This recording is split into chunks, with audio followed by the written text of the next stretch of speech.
Madam President, Board of Trustees, faculty, staff, legislators, members, and honored guests. Congratulations to the brilliant, resilient, and absolutely unstoppable Howard Community College graduating class of 2025. Woo! It is a joy to be with you today. And let me begin with this. I see you, each and every one of you. I see those who hesitated and those who were unsure about the cost of college, uncertain about whether this investment would lead to a job, whether it would be worth your time. But you made a decision that you were worth investing in the day you registered and every day since. I see those who had a vision throughout high school, plans shaped by parents, a family business, or even a hero on the screen, and then you watch that plan just vanish. But you adapted, you designed a new mission for yourself, you stepped up. I see those who arrived at college really unsure, because that's just what people do, right? They just go to college. You didn't have another plan, but somewhere along the way, you followed your curiosity, you ended up in a class that really sparked that imagination for you, and you decided to complete this degree. That is the beginning of mission thinking and acting with intention. I see your village, your family, your friends, your instructors, your advisors, your roommates. I hope they encouraged you, and even when you took a different path than what they wanted for you, they still supported you.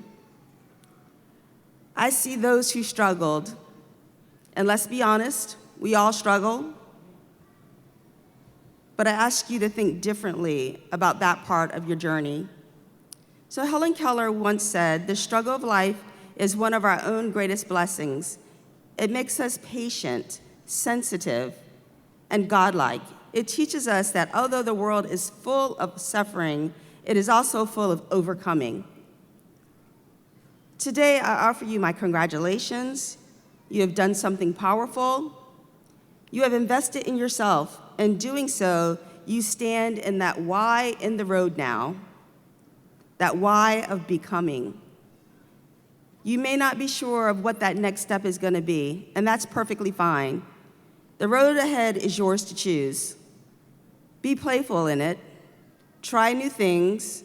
Embrace different approaches, because growth is not linear.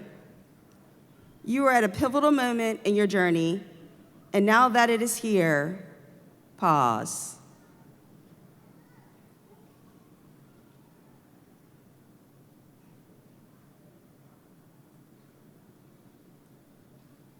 I want you to celebrate, honor what you have achieved, but soon you will face that question, what comes next? Because of your efforts and your experience, you will move forward with confidence, more skills, deeper relationships, and a higher standard than you really had expected for yourself. You are becoming a new version, and at this time, mission parameters are not dictated by others, they are authored by you. Mother Teresa said, "Yesterday is gone, tomorrow is not yet come, we have only today. Let's begin." My message today is to approach life like a mission. Be thoughtful in your planning, be flexible in your tactics, stay curious, be creative, and be committed to people. You are members of a mission-driven generation. Whether in a classroom or volunteering, you have studied the terrain, you have learned the language, you have built strengths, you have learned the success that comes with practice. Some of you are even subject matter experts. You have advanced by taking more complex challenges. And when your old approach doesn't work, you develop a new one. You've become innovative because mission demands it. Your education here at Howard Community College was a critical phase in that mission. You decoded policies, you navigated systems, you developed discipline, and you deepened your sense of purpose. So I found my mission in the military. And at first, it was just a part-time job. But over time, I saw clearly it was the best of me. It was what fulfilled me. I took on many assignments and many roles. I learned many, many lessons along the way. I failed, I got up, I tried again. That challenge made me grow, it empowered me, and made me a better leader. And now as the 31st Adjutant General for the state of Maryland, it is my privilege to serve this community. But being here today, looking out at all of you new graduates, you all have a unique story. It reminds me why I chose to serve, because of people, because of community, and because of possibility. Let me tell you where it began for me. I grew up in Snow Hill on Maryland's Eastern Shore. You may have heard of it. Woohoo, somebody knows Snow Hill? Yeah. Where service was instilled in me at an early age. My mother, who we called Mommy, was a definition of tough love and civic leadership. A mayor, a judge, a woman who never met a challenge she could not take on, and never let me forget where I came from. She was my first mentor, and she made it clear life wasn't about achievement, but it was about impact. She told me I needed to apply for an Army ROTC scholarship, and I was not even sure I wanted to join the Army, and I thought maybe I would go into law or government, but that scholarship opened doors for me that I hadn't even considered, and yes, it changed the trajectory of my life. Through that mission, I found meaning. I worked alongside people who shared my values of duty, teamwork, and sacrifice. And as I committed more deeply to that mission, I discovered new rewards, and that's what I want for you. Let me be real, it will not go smoothly. Every mission includes obstacles. There will be detours, there will be delays, there will be setbacks. And Mahatma Gandhi once said, every worthwhile endeavor has its stages of drudgery and triumph, a beginning, a struggle, and a victory. So build your resilience plan. In the military, we do hard things. We master advanced technologies. We respond to national disasters. We run to the gunfire while others may flee. We do these things not because they're easy, because that's what the mission calls for. And what we've learned is that resilience is essential. So take this down if nothing else. Prioritize your mental and physical health. Accept that change is constant, and train yourself to look for opportunities through that change. Build your own crew, the people who will go through that hard stuff with you, who will not leave you, and who will be there to lift you up at your lowest. Roosevelt said, "It is not the critic who counts, not the man who points out how strong man stumbles. The credit belongs to the man who actually is in the arena, who errs, who comes up short again and again, but who does actually strive to do the deeds." Here's how you keep growing as a person that you've meant to be. Remember I talked about Mommy, that service family that I came from?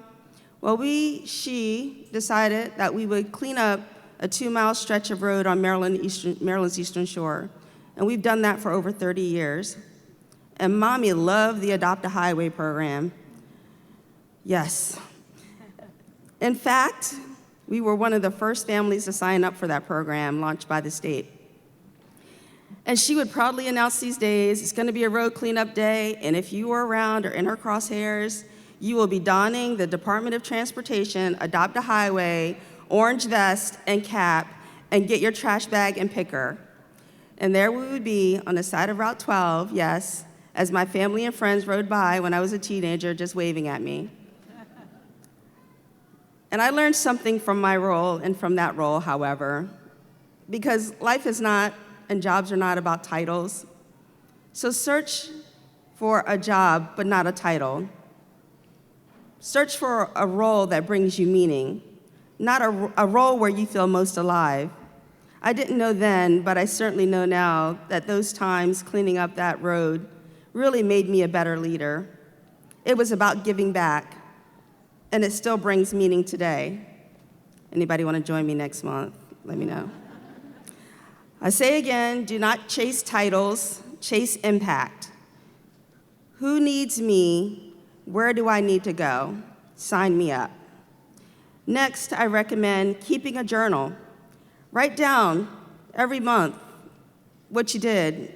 Capture those little nuggets. Don't judge yourself, just observe and see where those patterns begin to shape. Second, develop your team or your crew and your squad. They should challenge and lift you up. And I want you to be authentic, because I'm sure that I can find a deep fake. And I'm sure that ChatGPT is not your friend.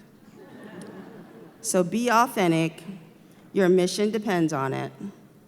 Third, make time for play. Strategic downtime sharpens your performance. It rewires the brain, it enhances creativity, and it builds stronger bonds. So have some fun, even when you're looking at what your mission's gonna be. And let me close with a tribute to someone else who has deeply inspired me, and that's Harriet Tubman. She too is from the Eastern Shore. And you know of her courage, but you may not know is that she was a conductor on the Underground Railroad, but she was a military strategist, a nurse, a spy, and the first woman to lead in US history an armed expedition during war. Last year, as the Adjutant General, I had the privilege, alongside Governor Moore, to symbolically commission Harriet Tubman as Brigadier General in the Maryland Army National Guard.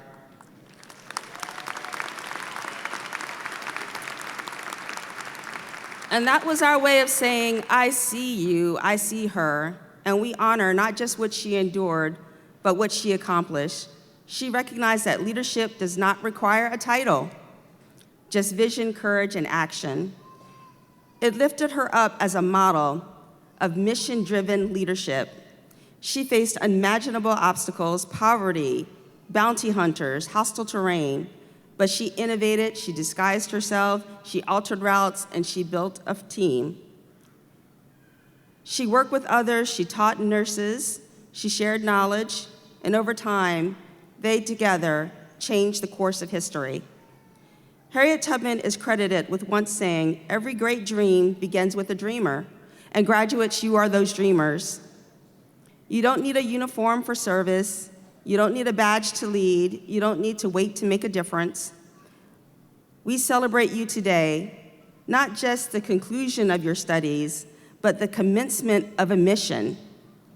I am incredibly proud to celebrate with you today. You are the future of Maryland and of this nation. I wish you strength, community, and clarity of purpose.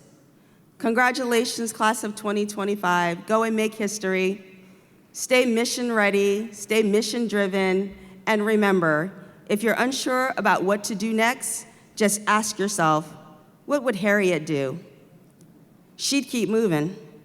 Thank you, God bless you, and go Dragons.